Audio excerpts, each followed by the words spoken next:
Section 3.9 has to do with the derivatives of inverse trig functions. And these derivatives almost need to be memorized at this point. In the book they work a couple out so you can see where they're coming from. But in general they almost need to be memorized. We do use a couple of these in Calculus 2 to help us find the opposite of derivatives, which are what we call integrals, or the inverse. So it's a good idea to have these down. Notice, if it starts with a co, the derivative has a negative in front of it, just like before. If it doesn't have a co, the derivative doesn't have a negative in front of it. And they're related to each other. Remember, the sine inverse of x is the angle whose sine is x. But the derivative of the sine inverse is 1 over the square root of 1 minus x squared. The derivative of the cosine inverse is negative 1 over the square root of 1 minus x squared. Same derivative, but the co has a negative. Same thing with tangent and cotangent. Derivative of tangent inverse is 1 over 1 plus x squared. The derivative of cotangent inverse is negative 1 over 1 plus x squared. The derivative of secant inverse is 1 over absolute value of x, square root of x squared minus 1. The derivative of cosecant inverse is negative 1 over the absolute value of x, square root of x squared minus 1. So once you have these derivatives down, you can take derivatives of inverse trig functions. You just have to be careful when the chain rule is inside there, because that's a difficult part to use. When you're using the chain rule, when you take the derivative around the box, you get these functions here, these derivative functions, except the x is replaced by what's in the box. And then you multiply by the derivative inside the box. Let's look at the first one, the derivative of the sine inverse of 2x. We know from above that the derivative of the sine inverse of x is 1 over the square root of 1 minus x squared. But when I find the derivative of this, I have to use the chain rule, because what's in the parentheses is not just an x, it's stuff in the box. So the first thing I do is I take the derivative around the box, and what the derivative of sine inverse does is it gives me this function. Except where the x is, I'm going to have to draw the box. So the derivative around the box is 1 over the square root of 1 minus the box squared. And the box in this case is 2x. Then I multiply by the derivative inside the box. The derivative of 2x is 2. So I can write the 2 on top. On the bottom I have to square a 2x, which is 4x squared. So this first one is around the box. The second one is inside the box. Notice the derivative around the box just replaces the x in the equation with the box. Let's try another one of these. This one's the cotangent inverse of the square root of z. Now notice the cotangent inverse, when I take the derivative of the cotangent inverse of just an x, I get negative 1 over 1 plus x squared. Well, here I have stuff in parentheses, namely the square root of z. So when I take the derivative around the box, I use the formula.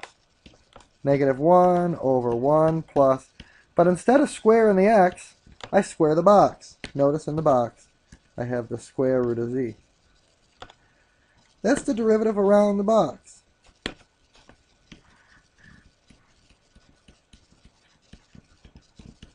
Now I also have to multiply by the derivative inside the box. That's the derivative of the square root of z, which is z to the 1/2. And the derivative of the square root of z is 1/2 z to the negative 1/2. This is the derivative inside the box. Now there's lots of stuff you can do to simplify this and to make it look prettier. I'm going to be kind of straightforward about it. The only thing on top is going to be a 1. I have 1 plus z, because the square root of z squared is z. And here I have a 2 on the bottom. And I also have a square root of z, because z to the negative 1/2 is a square root on the bottom. So here I've simplified it as much as possible as well, although if you got to this point, you would pretty much have the answer. So notice I just write down the formula, replace the x with the box, and then multiply by the derivative inside the box. We can look at another, the derivative of secant inverse. Notice the derivative of secant inverse is 1 over the absolute value of x, square root of x squared minus 1. So I'll write that down over here just so I can remember it. The secant inverse is 1 over the absolute value of x times the square root of x squared minus 1. That's coming from the formula that we have memorized. So when I take this derivative, I need the derivative around the box. The derivative around the box is just going to use this formula, except in the formula, all the x's in the formula get replaced by the box. And the box in this case is ln x. And then I have to multiply by the derivative inside the box, and the derivative of the natural log of x is 1 over x. So this turns out to be 1's on top. I have the absolute value of the natural log of x. I have the square root of the natural log of x squared minus 1. And I also have an x from the bottom when I do the 1 over x.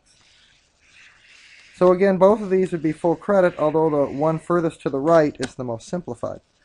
Notice I replace the x's with boxes and multiply by the derivative inside the box. Last but not least, cosine sine inverse 2x. When I take the derivative of this, it's a chain rule right from the beginning. And so when I find the derivative of this thing, I take the derivative around the box, and I leave the inside of the box the same. So the sine inverse of 2x is left alone. The derivative of cosine is negative sine. So there's the derivative around the box. The derivative inside the box is the derivative of the sine inverse of 2x. But that's the problem we did first. The derivative of the sine inverse of 2x you can find right here. And this is how you find the derivative inside the box. And it's 2 over the square root of 1 minus 4x squared.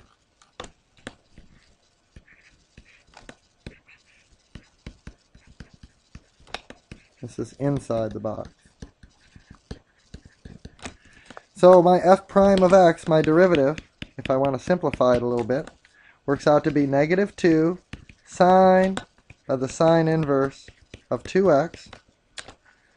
And the whole thing is divided by the square root of 1 minus 4x squared. The nice thing about sine and sine inverse is they erase each other, and the 2x is all that's left. So negative 2 times 2x is negative 4x. But that's because sine and sine inverse will erase each other. Now, either one of these would get you full credit. However, it's better to realize that these two things erase each other, and the 2x is all that's left. But in this case, it's negative 4x divided by the square root of 1 minus 4x squared. If you're wondering how we're getting the derivative inside the box, see the first example in this video.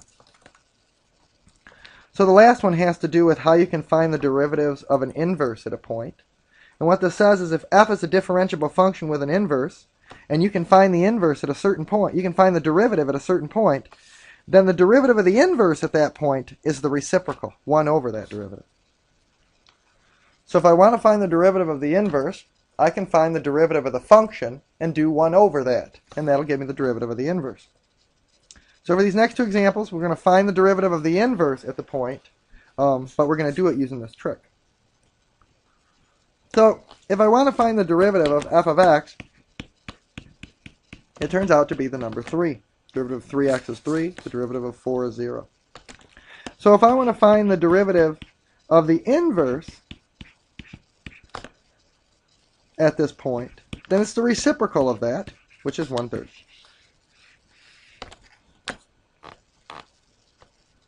Tangent of x. I want to find the derivative of tangent inverse. Well, I can find the derivative of tangent of x. The derivative of tangent is secant squared of x. And I want to do it at the point 1 pi over 4. Well, 1 is the x value, so f prime at 1 is the secant squared of 1. Need to make sure I wrote this problem down correctly.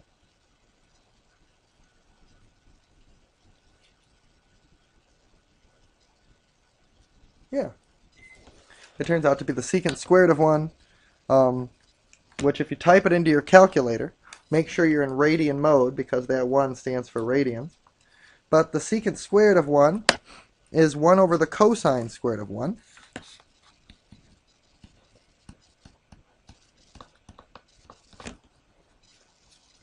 So I type in the cosine of 1 into my calculator, and I square it, and I do 1 over that, and I get 3.43. So if I want to find the derivative of the inverse, now this would be at the y value, pi over 4. This is going to work out to be 1 over that, the reciprocal of what I get. And 1 over that is 0.29. So notice if you want to find the derivative of the inverse, you can find the derivative of the reciprocal and then just do the inverse, or define the derivative of the function and then use the reciprocal of that to get the derivative of the inverse.